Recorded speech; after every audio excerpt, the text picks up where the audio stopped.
তো আজকের হেডলাইন এবং ব্যানার দেখে বুঝতে পারছেন যে আমি কি বিষয়টা নিয়ে কথা বলবো। যে বাংলাদেশ বিষয়ে প্ল্যান কি, প্ল্যান ABC কি কি, এই বিষয়টা নিয়ে কথা হলো, কিভাবে কাজ করবে এবং কিভাবে হতে যাচ্ছে। তো এই বিষয়টা কিভাবে করবে বা কোন কোন জায়গায় বাধা দিবে, কোন কোন জায়গায় দিবে না, কি কি করবে, সেটা বোঝার আগে আসলে এই মুহূর্তে বাংলাদেশে কি চলছে এবং এগুলো কিভাবে চলছে সেই বিষয়টা আগে একটু বুঝে নিন।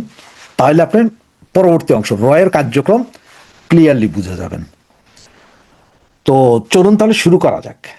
এই মুহূর্তে বাংলাদেশের সামনে আছে একটা গাজর ঝুলানো ইলেকশন।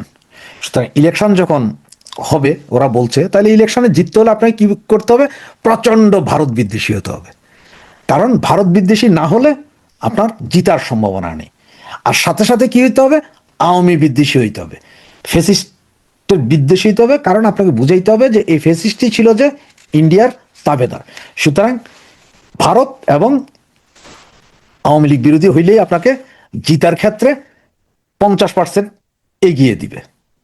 তাহলে এই অবস্থায় আপনার কি করতে হবে? এই যে এখন যেমন ভারত বিদ্বেষী চলতেছে, মিছিল মিটিং, কথায় কথায় ভারত, যা নাই তা সবকিছুই ভারত, সবকিছুই আওয়ামী লীগ।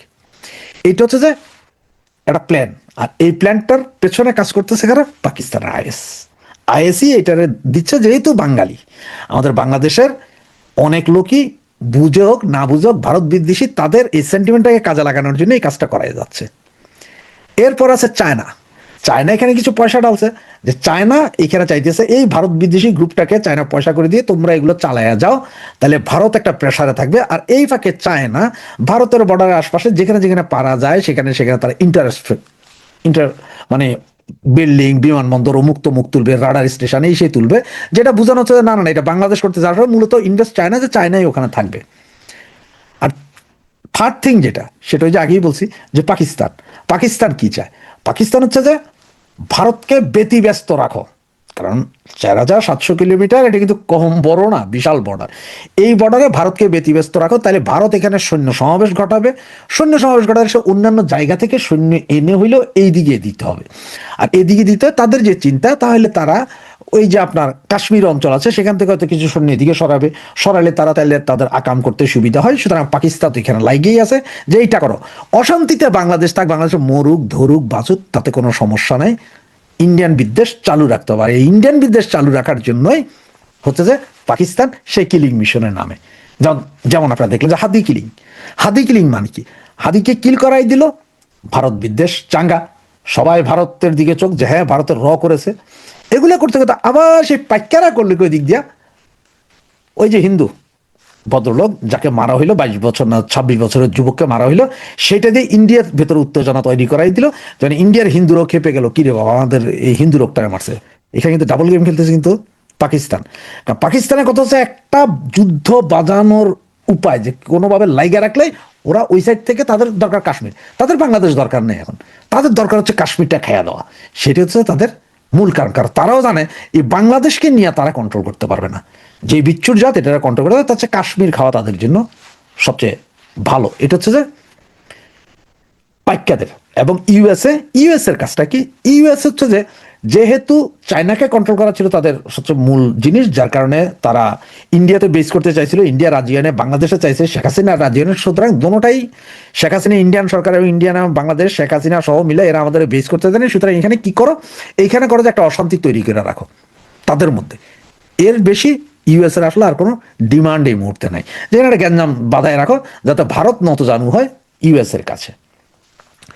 এই যখন অবস্থা, এগুলো সবগুলো, এই যে আপনারা যেটা বললাম যে ইলেকশন, চায়না, পাকিস্তান, ইউএসএ, ইন্ডিয়ার যে কর্মকাণ্ড, এগুলো সবটাই কিন্তু ওই ইলেকশন কেন্দ্রিক। কোন ইলেকশন? 26 ফেব্রুয়ারির যে ইলেকশন, সেই ইলেকশন। এখন ভারতের বিষয়টা দেখেন, ভারত নিউক্লিয়ার কান্ট্রি, তাদের কাছে পারমাণবিক বোমা আছে।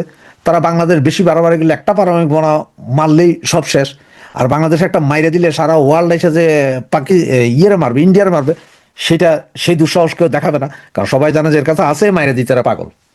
ঠিক আছে। এরপর হচ্ছে যে আপনার ভারতের, সেটা হচ্ছে সংখ্যালঘুর ব্যাপারটা, যে সংখ্যালঘু সম্প্রদায় যেটা বাংলাদেশে আছে। যদি ভারত বাংলাদেশের উপর আক্রমণ চালায়, তাহলে প্রচুর পরিমাণের যারা সংখ্যালঘু আছে বা সংখ্যাগুরু আমরা মুসলমানও যারা আছি, তারাও হয়তো বর্ডার ভেদ করে ইন্ডিয়ার দিকে চলে যাব। কারণ হচ্ছে এই দেশে যখন অস্থিতিশীল হয়ে যাবে, যেমন ধরেন আপনার একটা বোমাতে যদি পদ্মা সেতু চলে যায়, একটা বোমাতে যদি ফেনীর ব্রিজটা উড়ে দেয়, আর দুই চারটা বোমা দুই চার দিকে পড়লে আমাদের পুরা ইনফ্রাস্ট্রাকচার যা আছে সব শেষ। মানে বিল্ডিং থেকে ব্রিজ, নদী, নালা, খাল সব 70% ধ্বংস হয়ে যাবে উইদিন 24 ঘন্টায়। তা মানুষ তখন নিরাপদ আশ্রয় খোঁজার জন্য ভারত যাবে, কারণ ওইদিকে মায়ানমার যাইতে পারবে না, ওইখানে বন্দুক যুদ্ধ। এদিকে বঙ্গোপসাগরে পড়বে না, মানুষ তখন নিরাপদের জন্য কোথায় যাবে? ভারতের দিকে যাবে। তার কারণটা কি? কারণ হচ্ছে আমার বাংলাদেশ তো সেই সক্ষমতা না যে ভারতের বিভিন্ন জায়গায় মারবে, সেটা নাই। বিশাল দেশ, এটা যে কোনো এক জায়গায় পাবলিক ঢুকে যেতে পারবে।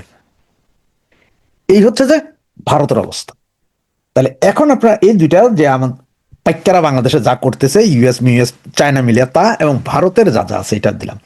এখন ভারতের রয়ের প্ল্যান কি? ভারতের রয়ের যে প্ল্যান, সেই প্ল্যানটা সম্ভবত এরকম যে চায়নাতে কিছু ক্যাম্প আছে, ট্রেনিং ক্যাম্প। যারাই চায়নার সরকারের বিরুদ্ধে বলে তাদের ধরে নিয়ে যায় আপনার ইয়েতে, ওই ক্যাম্পে নিয়ে যায়। 6 মাস পরে, 2 মাস পরে বাইরে সবাই কয় যে চাইনিজ গভর্নমেন্ট এ তো খোদা কেমন। তো এইরকম একটা ক্যাম্প করার যদি চেষ্টা করে ভারত, তাহলে ইউএন ধরে বলবে, এই জন্য ওরা এই দিকে যাবে না। ওরা কিন্তু সারা বর্ডারে এখন সৈন্য দিয়ে রাখছে, বিশাল দেশ, প্রচুর সৈন্য আছে, তারা দিয়ে রাখছে। এখন তারা এই সৈন্য দিয়ে রেখে তারা দুইটা কাজ, একটা হচ্ছে যে সৈন্য আছে তাদের একটা প্রেশার, তাহলে এর যেহেতু এখানে সৈন্য আছে, বাংলাদেশকে বিভিন্ন অঞ্চল থেকে সৈন্য এনে বর্ডারে দিতে হবে, কোনো উপায় নেই। তো বাংলাদেশের কাছে যে সৈন্য আছে, এই সৈন্য দিয়া 4500 কিলোমিটার বর্ডার ওনারা পারবেন না। এখানে নদী আছে, পাহাড় আছে, বন আছে, সুন্দরবন আছে, এগুলো কি করবেন? ভারত এখন চোরাচালান 90% স্টপ করে দিবে, 10% খোলা রাখবে। 10% খোলা রাখবে কোনগুলো? মাদক চোরাচালান যেগুলো হয় ভারত থেকে, যেসব মাদক বাংলাদেশে, ওইটা ফ্রি ওপেন করে দিবে র। তার মানে হচ্ছে যে ফেন্সিডিল যেটা এখন 2000-2500 টাকায় কিনা হয়, সেটা হয়তো 200-250-300 টাকায় পাবেন আগামী 15 দিন পর থেকে, ফ্রি হয়ে যাবে, ফ্রি করে দিবে এদিকে। বিভিন্ন অস্ত্র চোরাচালান যেটা আগে প্রতিরোধ করতো ভারত, ওগুলো নর্মাল করে দিবে। নর্মাল মানে এগুলো নিয়ে তাদের কোনো টেনশন থাকবে না। তবে চাইল, ডাইল, আটা, ময়দা, সুজি, তেল, চিনি, মরিচ, এগুলোর উপর তারা বিশেষ কঠোর হবে, যাতে আপনারা না খাইয়া মরেন। কারণ হচ্ছে যে যখনই এগুলো আস্তে আস্তে অলিখিতভাবে যখনই বন্ধ করা শুরু করবে, তখনই আপনার দেশে সবকিছুর দাম বাড়বে। আপনি আনবেন 50,000 মেট্রিক টন চাউল আনবেন, ঠিক আছে, দিব বলছে, কিন্তু কবে দিব সেটা তো বলেনি। দিচ্ছি, দিব, ফাইল, আপনি তার বাতিল করতে পারবেন না। দিব আপনারে, যখন আপনার দেশে কিছু আইব তখন বাইরে থেকে আনবেন, তখন আমরাও দিচ্ছি, অসুবিধা কি?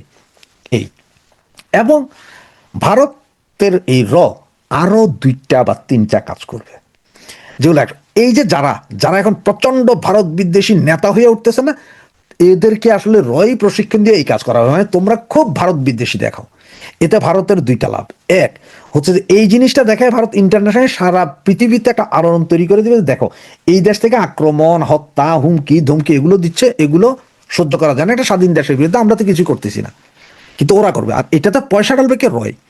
আর আবার এই যে যারা মাথা চারা দিয়ে উঠছে, এইটারা আরো বেশি চাঙ্গা করার জন্য করবে কি? পাকিস্তান এদের কিলিং মিশনে নামবে। তার মানে হচ্ছে ধরেন ওই যে হাদিরে পাকিস্তান মারাইছে, মারানোর পরে সারা বাংলাদেশে উঠে গেছে কি? ভারত বিদ্বেষী। সুতরাং কালকে হয়তো হাসনাত, পরশু দিন হয়তো হাসনাত আবদুল্লাহ, তারপরের দিন হয়তো নাহিদ, এরপরে হয়তো পাটোয়ারি, এরপরে হয়তো কালা রাফি, খানতালাত রাফি, এইভাবে করে একজনের পর একজন ফালাইতে থাকবে কারা? পাকিস্তানি কিন্তু এদেরকে আবার এই ভারত বিদ্বেষী বানাবে কারা? ভারতের মারবে কারা? পাকিস্তান কাহিনী পরিষ্কার।